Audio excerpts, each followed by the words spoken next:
Hi everyone, today we are making chicken curry. This is my mother-in-law's recipe.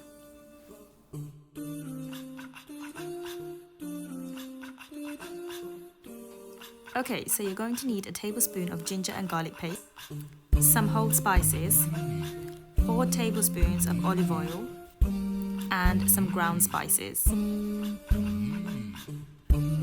I also have a full chicken and 2 diced onions, which I diced using my pull cord machine.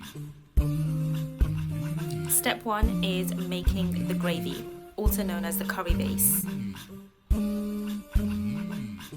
So to a hot pan, we are adding 4 tablespoons of olive oil. Once the olive oil is hot, we are adding our chopped onions, your ginger and garlic paste, the whole spices,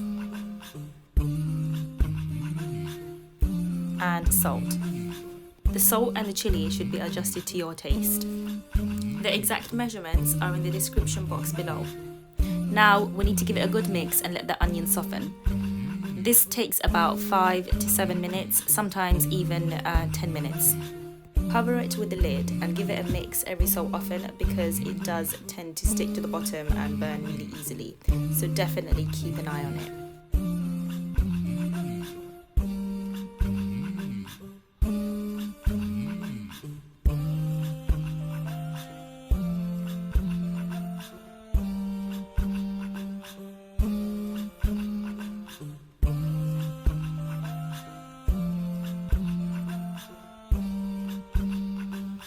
Now I'm going to add all the ground spices. We want to mix the spices in really well and let it cook for a minute.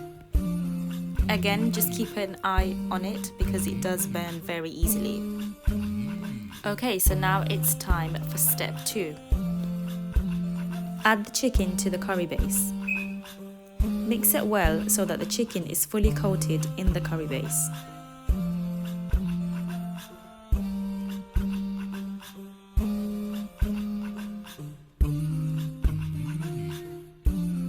Put the lid on for about 15 to 20 minutes.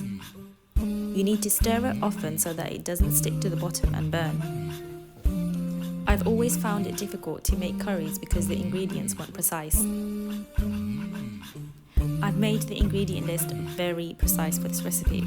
It took me a few attempts, but with my mother-in-law's help, I managed to get the exact measurements for everything. I even weighed the ginger and garlic paste.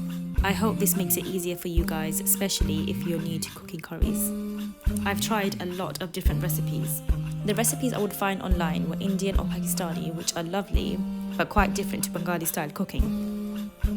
With Indian curries, there's a lot more ingredients. I find that Bengali curries usually have less spices, but more of those less spices. Both types of curries are delicious in their own way, for sure. Okay, so the curry can actually be finished here. You can turn the gas off and eat the curry just like this. But the next bit, which is super easy, actually transforms the whole curry. I really feel like it brings all the flavors together. So if you have an extra 20 minutes, make sure you do the next step.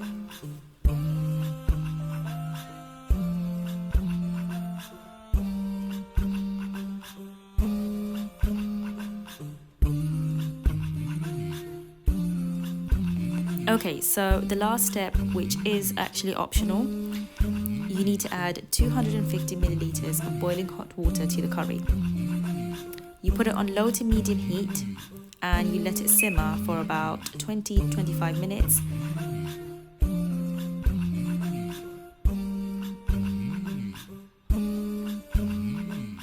After about 25 minutes, if you don't like the consistency of the curry and you think it's too runny, then you can let it simmer for a little bit longer. But if you like the consistency of the curry, then you're done. We usually take the curry to the table and serve from the dish. That's why I'm just cleaning it up with a paper towel.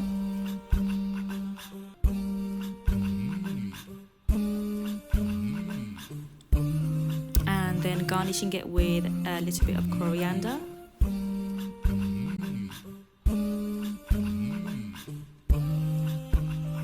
Now I'm just plating it up to take a nice picture for Instagram.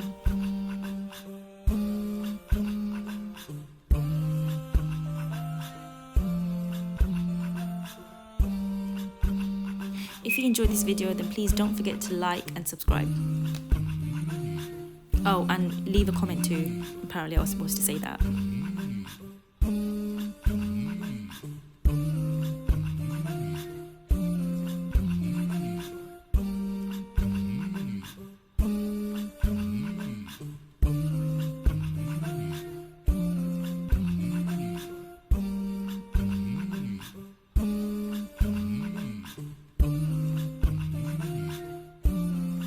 Thank you so much for watching, everyone.